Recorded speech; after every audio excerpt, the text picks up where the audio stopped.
Carpenter. Today we are working on this.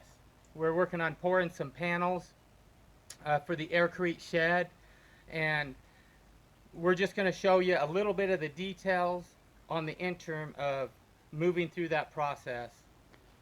Do you know you have cement on your goatee? Well, wait, don't get it.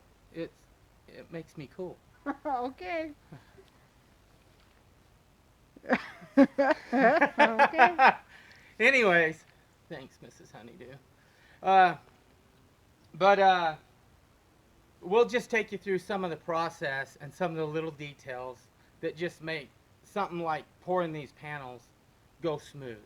We had some things, I'd say, that happened today that I initially thought were setbacks that ended up being one of those things where I just say everything happens for a reason, right? So, awesome.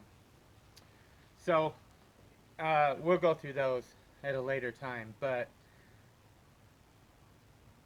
it's part of the process. So, let's get started and you'll go through and see how we did this.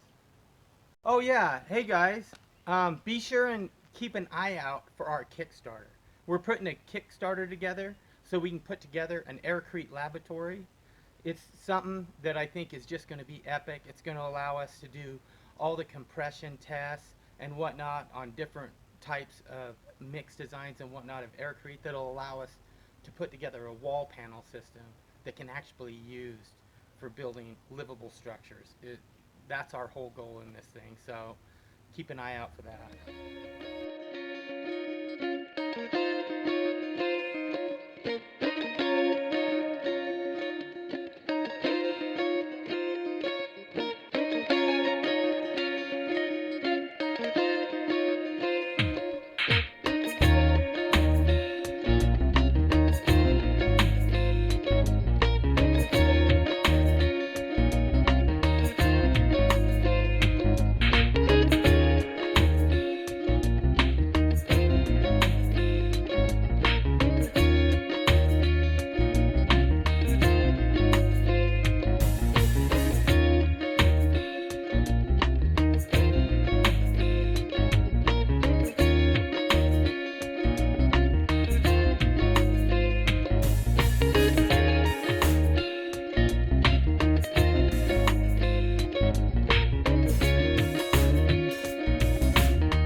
If you like what we're doing here, go ahead, click the like button, give us a thumbs up, subscribe, be sure and click the bell at the bottom to get notifications.